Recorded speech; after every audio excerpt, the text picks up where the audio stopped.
ज्ञातारं विश्वतत्त्वानां वन्दे तद्गुणलब्धये वन्दे तद्गुणलब्धये। अनंत उपकारी चरम तीर्थंकर श्रमण भगवान महावीर को वंदन। प्रभु की परंपरा में विचरण करने वाले अनंत उपकारी समस्त चारित्र आत्माओं को वंदन। धर्म प्रेमी बंधुओं, सुशील माताओं एवं बहनों, श्री कर्नाटक जैन स्वाध्याय संघ बेंगलोर के तत्वावधान में आयोजित जैन आगम सार की आज 9वीं कक्षा प्रस्तुत है। बंधुओं, हमारी कक्षा ज्ञाता धर्म कथांक सूत्र के आधार पर विभिन्न अध्ययनों में आई हुई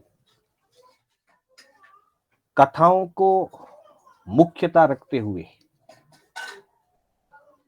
उन कथाओं में बताए गए सिद्धांत, उनका प्रयोजन और उन कथाओं से मिलने वाली अनमोल शिक्षाओं को समझने के लिए, उसे जीवन में धारण करने के लिए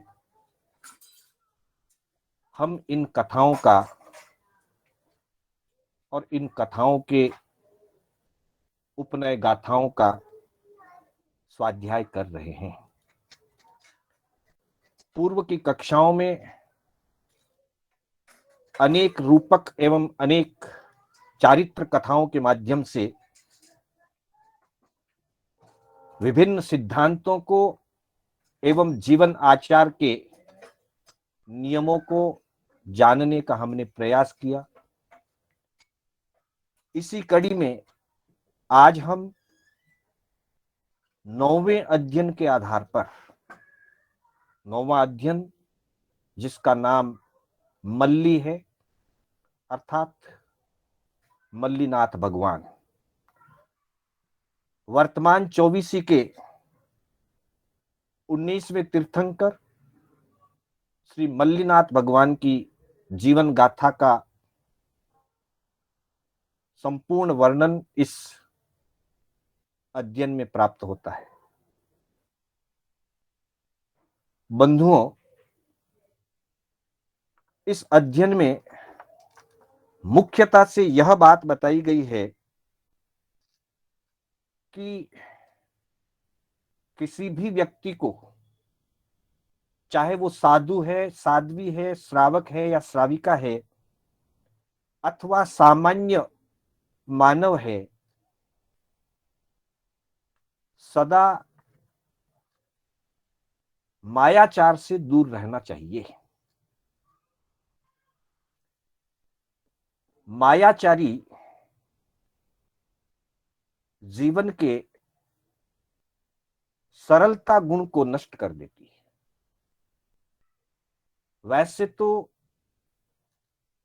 सामान्य नियम के अनुसार संसार के सभी प्राणियों में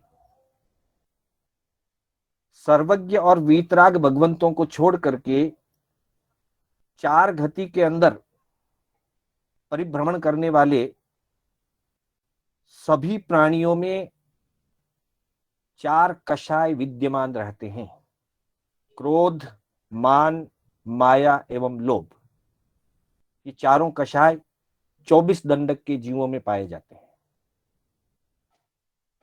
परंतु साधक की साधना इसीलिए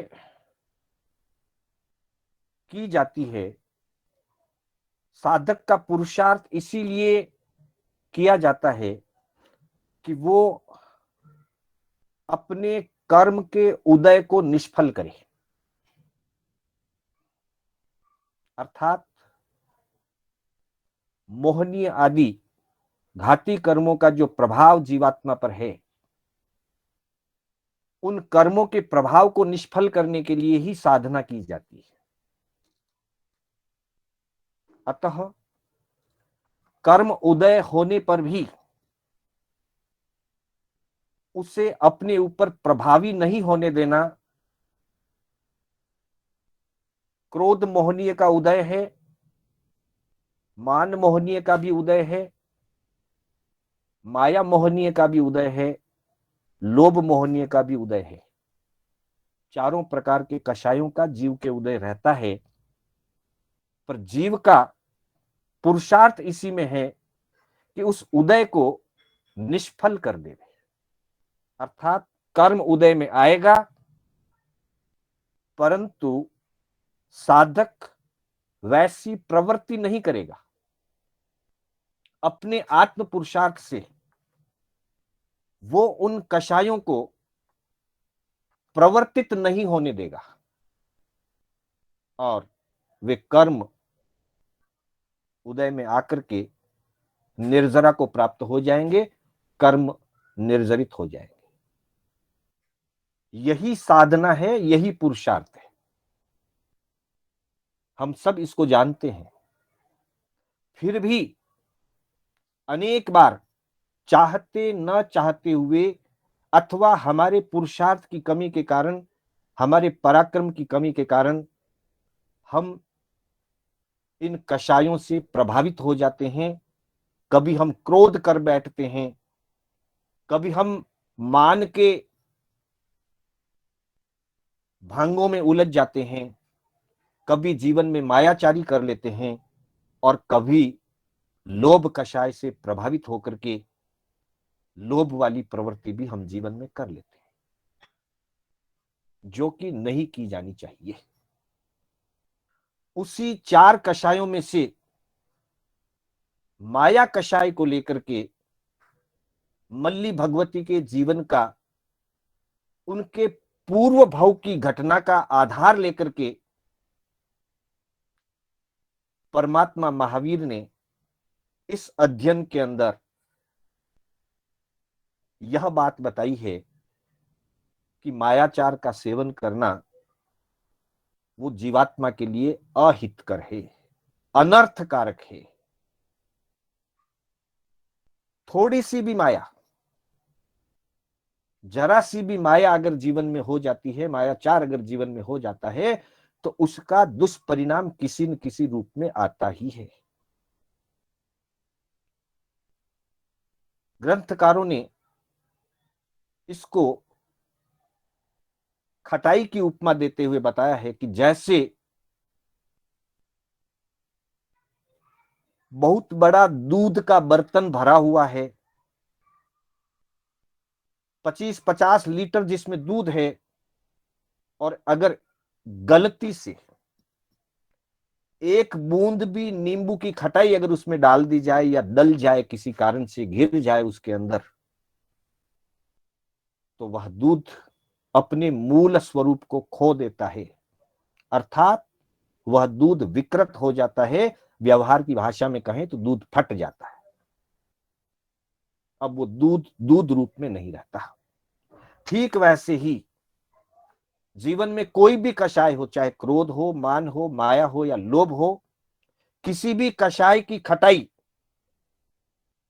अगर जीवन में या जीवन की साधना में गिर जाए तो वह उसे विकृत कर देती है, वह आत्मा के लिए अहितकारक होती है। वर्णन आता है जहां प्रभु फरमाते हैं, मल्लीनम अर्हा पणुविसम धनुइम उड्डम उचत्तेनम वन्नेनम प्रियंगु समे समचौरस संठाने वज निसह नाराय संगयने मज्ज देशे सुहम सुहेणम विहरिता जेनेव सम्मे पव्वए तेनेव उवागच्छिता सम्मेय सेल सिहरे पाओव गमणु ववन्ने। याता धर्म कथांक सूत्र के पहले सूत्र स्कंद के 8वें अध्ययन का यह 193वां सूत्र है, जिसमें सार के रूप में आखिरी परिणाम क्या हुआ उसका इसमें जानकारी दी गई है कि मल्लिनाथ भगवान अर्हा मल्लिनम अर्थात अरहंत तीर्थंकर मल्लिनाथ भगवान, जिनके शरीर की अवगाहना पणुविसम धनुइम 25 धनुष उनकी शरीर की अवगाहना थी, ऊंचाई थी, और वर्ण से वो नीले वर्ण वाले थे। संस्थान से समचौरस संस्थान एवं संघयन से वज्र ऋषभ नाराज सहनन वाले थे। बंधुओं, सभी तीर्थंकर समचतुरस संस्थान और वज्र ऋषभ नाराज संघयन के धारक होते हैं। वर्ण अलग अलग हो सकता है। वर्तमान में जो 24 तीर्थंकर हुए हैं, उनमें 16 तीर्थंकरों का वर्ण स्वर्ण समान पीला था। बाकी 8 तीर्थंकरों में से 2 तीर्थंकरों का वर्ण गोरा था, 2 का नीला, 2 का सांवला और 2 का लाल था। इस तरह से कुल 24 तीर्थंकरों के वर्ण की बात बताई गई है। परंतु शरीर की आकृति से सभी समचतुरस संस्थान वाले होते हैं और आंतरिक शारीरिक शक्ति की अपेक्षा से, बल की अपेक्षा से सभी तीर्थंकर ही नहीं, सभी केवल ज्ञान को प्राप्त करने वाले, मोक्ष जाने वाली सभी आत्माएं वज्र ऋषभ नाराज सहनन की धारक होती है। संस्थान के लिए, तीर्थंकरों के लिए नियमा है समचतुरस संस्थान वाले होते हैं, बाकी सामान्य केवली किसी भी संस्थान वाले हो सकते हैं। तो बंधुओं, मल्ली भगवान ने संयम ग्रहण किया, उसी दिन उनको केवल ज्ञान की भी प्राप्ति हो जाती है। फिर दीर्घ काल तक केवली पर्याय में रह करके, और फिर वो एकदा जब उनका मोक्ष गमन का समय नजदीक आता है, तब वो समय शिखर पर्वत पर जाते हैं। समय शिखर पर्वत पर जाकर के पादपोपगमन संथारा स्वीकार करके उस संथारे के सीजने पर वो मुक्ति को, मोक्ष को प्राप्त करते हैं। पर उससे पूर्व, क्योंकि जैन दर्शन में, जैन आगमों में ये बताया गया है कि इस हुंड अवसर्पिणी काल में, यह हुंड अवसर्पिणी काल कहा जाता है, जिस काल में कुछ ऐसी ऐसी घटनाएं भी घटित हुई जो घटनाएं सामान्य रूप से नहीं होती है। अर्थात कभी अनेकों संख्यात, असंख्यात या अनंत काल चक्र में कभी कोई ऐसी घटना होती है, सामान्यतया नहीं होती है।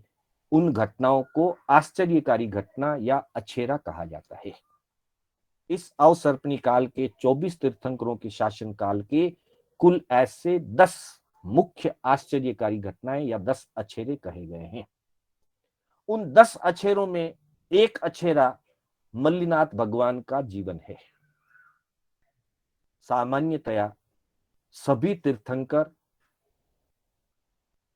पुरुष लिंग से और पुरुष शरीर से ही तीर्थंकर पद को प्राप्त करते हैं, लेकिन एक आश्चर्यकारी घटना है इस अवसर्पिणी काल की, जिसे हुंड अवसर्पिणी काल कहा जाता है। इस अवसर्पिणी काल में 19वें तीर्थंकर मल्लिनाथ भगवान स्त्री की पर्याय से, स्त्री के शरीर से तीर्थंकर पद को प्राप्त करते हैं, और यह एक अछेरा माना जाता है। ऐसा अछेरा क्यों हुआ, उसका कारण उपनय गाथाओं में और पूरी कथा के अंदर दिया गया है। उपनय गाथाओं में प्रभु फरमाते हैं, उग्र तव संयम वो पगिट्ठ फल साहग सवी जियस धम्म विश्व एवी सुहुमावी होई माया अनत्थाय जह मल्लिस्स महाबल भवम्मी तिथयर नाम बंधेवी तव विषय थोव माया जाया जुवइत हे उती। इसी 8वें अध्ययन की पहली और दूसरी 2 उपनय गाथाओं में यह बात बताई गई है कि उग्र तप और संयम पालन करते हुए भी संसार के पाप कार्यों में जो मायाचार का सेवन होता है उसका तो दुष्परिणाम आता ही है। ज्ञानी जन फरमाते हैं कि अगर कोई पुरुष मायाचार का सेवन करता है तो वो स्त्री पर्याय का बंध करता है, और कोई स्त्री अगर मायाचार का सेवन करती है तो वो नपुंसक पर्याय का बंध करता है, तिर्यंच गति का बंध करता है। लेकिन धार्मिक जगत में भी, धर्म आराधना के क्षेत्र में भी उग्र तप और संयम का पालन करते हुए भी अगर कोई साधक किसी भी अपेक्षा से धार्मिक आचार में भी सुहुमावी है, सूक्ष्म सी भी, थोड़ी सी भी अगर माया होती है धर्माचरण के अंदर, तो वो भी अनर्थाय, अनर्थकारक कही गई है। उससे भी आत्मा का अनर्थ होता है। उदाहरण देते हुए फरमाया कि जह मल्लिस्स, जिस प्रकार मल्लिनाथ भगवान के जीवन में हुआ।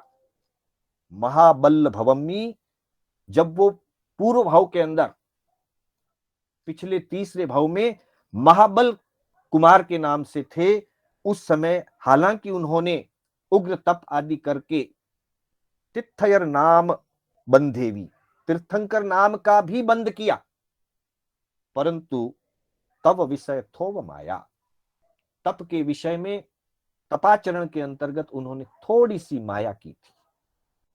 उसके कारण जाया जुवइत्त हेउति, उसके कारण उनको युवती अर्थात स्त्री के रूप में उनको जन्म लेना पड़ा। यह माया का दुष्परिणाम इस गाथा में बताया गया है। कहते हैं कि एक समय में किसी काल में महाविदेश क्षेत्र के अंदर सलीलावती विजय में बल नाम के एक राजा राज्य करते थे। बल राजा की रानी का नाम धारिणी था। धारिणी रानी की कुक्ष से महाबल कुमार का जन्म हुआ। महाबल कुमार जब युवा अवस्था में पहुंचे तब अचल, धरण आदि उसी क्षेत्र के मंत्री के पुत्र, नगर सेठ के पुत्र, सेनापति के पुत्र आदि 6 कुमारों के साथ उनकी मित्रता हुई। एक स्वयं महाबल कुमार और 6 अचल, धरण आदि मित्र, कुल 7 जनों की इनकी मंडली थी। 7 मित्रों का यह मंडल था और सातों में बहुत ही मित्रता थी, बड़ा अनुराग भाव था। सातों के अंदर बड़ा प्रेम भाव था। जहां कहीं भी जाते साथ जाते, साथ उठते बैठते, खाते पीते, खेलते पढ़ते, जीवन के लगभग सारे कार्य वो साथ साथ करते थे। उन्होंने यहां तक संकल्प किया कि अगर हम दीक्षा भी लेंगे तो एक साथ लेंगे और साधना भी करेंगे तो एक समान करेंगे। ऐसी भावना उनकी रही। कालांतर में बल राजा ने दीक्षा ली, तब महाबल कुमार राजा बने। फिर महाबल कुमार ने भी दीक्षा ग्रहण की। महाबल कुमार के साथ उनके 6 मित्रों ने भी दीक्षा ली। दीक्षा लेने के बाद जैसा कि पहले से ही उनका संकल्प था सातों का कि हम सातों एक जैसी क्रिया करेंगे, एक जैसी साधना करेंगे, एक समान जीवन को जिएंगे, तो संयम यात्रा में भी वो एक जैसा जीवन जीने की भावना रखने वाले थे। पर किसी अपेक्षा से महाबल कुमार के मन में एक विचार आ गया कि जब मैं और ये 6 मित्र हम जब संसार काल में थे, ग्रस्त अवस्था में थे, तो मैं राजा का पुत्र था। हम सब समान क्रियाएं करते थे, एक जैसे रहते थे, फिर भी राजा पुत्र होने के कारण, राजपुत्र होने के कारण मुझे विशेष मान मिलता था, उच्च स्थान मिलता था। पर अब हम सातों दीक्षित हो चुके हैं, सातों समान दीक्षा पर्याय वाले हैं, इसलिए मेरी महत्ता विशेष नहीं रही। ये एक तरह से हल्का सा मान का भांगा खड़ा हुआ। उस मान के पोषण के लिए उनके मन में थोड़ी मायाचारी आ गई। महाबल कुमार मुनि के मन में थोड़ी मायाचारी आ गई। उस मायाचारी के कारण वे कभी कभी अन्य मित्रों को, साथी मुनियों को न बताते हुए बेले के स्थान पर तेला कर लेते, उपवास के स्थान पर बेला कर लेते। बाकी के मुनि उपवास की बात करके उपवास का पारणा कर लेते और ये बेला कर लेते। कभी बाकी मुनि बेले के पारने की बात होती, बेले का पारणा करने की मानस बनने के बाद ये अचानक से तेला कर लेते। इस तरह मात्र अपनी महत्ता को दिखाने के लिए तप आराधना में उन्होंने हल्की सी मायाचारी का सेवन किया। अपने मित्रों के साथ, साथी मुनियों के साथ थोड़ा सा छल कपट किया, मायाचार का सेवन किया। उस मायाचार के सेवन के कारण वे वहां पर स्त्री पर्याय का बंध कर लेते हैं, क्योंकि माया का परिणाम स्त्री वेद है। पुरुष माया करे तो स्त्री वेद का बंध करता है। तो वहां उन्होंने स्त्री पर्याय का बंध किया। हालांकि उग्र तपस्याएं की थी और उन उग्र तपस्याओं के कारण उन्होंने तीर्थंकर नाम कर्म का भी उपार्जन किया। इतना ही नहीं, वो सातों मित्र, सातों साथी मुनि आयुष्य पूरा करके, उस भव का आयु पूरा करके, महाविद्य क्षेत्र में उन्होंने संयम का पालन किया था, आयुष्य पूरा करके फिर जयंत विमान में उत्पन्न हुए। 5 अनुत्तर विमान हैं, विजय, वेजयंत, जयंत, अपराजित और सर्वार्थित। उसमें से वो सातों आत्माएं जयंत विमान में उत्पन्न हुई। हालांकि अधिक तपस्या करने का पुण्य अधिक हुआ, अधिक निर्जरा हुई, तीर्थंकर नाम कर्म का उपार्जन मात्र मल्ली भगवती के रूप में पूर्व भव में महाबल कुमार के हुआ, बाकी सबके नहीं हुआ। बाकी सब एकाभवतारी तो सभी बने, पर इनके तीर्थंकर नाम कर्म का उपार्जन हुआ। वे महाबल कुमार 32 सागरोपम की आयुष्य वाले देव बने और बाकी के 6 कुमार देश न्यून 32 सागरोपम की स्थिति वाले देव बने। अब चूंकि उनका आयु 32 सागरोपम का था और इनका देश न्यून था, तो आयु पूरा भी जल्दी हुआ इनका। तो वे 6 मित्र जो थे, अचल, धरण आदि, वे वापिस इस धरती पर जयंत विमान का आयुष्य पूरा करके मनुष्य रूप में, राजकुमार के रूप में जन्मे, सारे के सारे राजकुमार के रूप में जन्मे। उनके जन्म के कुछ काल बाद महाबल कुमार की आत्मा यहां पर भरत क्षेत्र में मिथिला नगरी के अंदर कुंभ राजा और प्रभावती रानी के कुक्षी में मल्ली कुमारी के रूप में स्त्री पर्याय में उनका जन्म हुआ। यह स्त्री पर्याय में जन्म होने के पीछे मुख्य कारण वहां उस भाव में उनकी जो मायाचारी थी, हल्की सी मायाचारी। हालांकि किसी को कोई विशेष कष्ट नहीं पहुंचाया उन्होंने, लेकिन अपनी महत्ता को मुखर रखने के लिए, अपनी महत्ता को ऊंचा रखने के लिए उन्होंने तप में माया का सेवन किया। अछेरे की घटना हुई। सामान्य रूप से कभी भी स्त्री तीर्थंकर नहीं बनती है, पर यह एक आश्चर्यकारी घटना हुई उस मायाचार के कारण से। जब धर्म में की हुई माया भी ऐसी आश्चर्यकारी घटना उत्पन्न कर सकती है, तो सामान्य संसार में जब हम मायाचारी का सेवन करते हैं तो क्या स्थिति बन सकती है। इसलिए आगमकार कहते हैं कि सुहुमाही होई माया अनर्थाय। सूक्ष्म रूप से भी अगर कोई माया की जाती है तो वो भी अनर्थकारक होती है, जैसा मल्ली भगवती के महाबल कुमार के भाव में की हुई माया उनके लिए अहितकर बनी। स्त्री पर्याय में उनको जन्म लेना पड़ा। आश्चर्यकारी घटना। उसके बाद जब वो मल्ली कुमारी के रूप में मिथिला नगरी में बड़े हो रहे थे,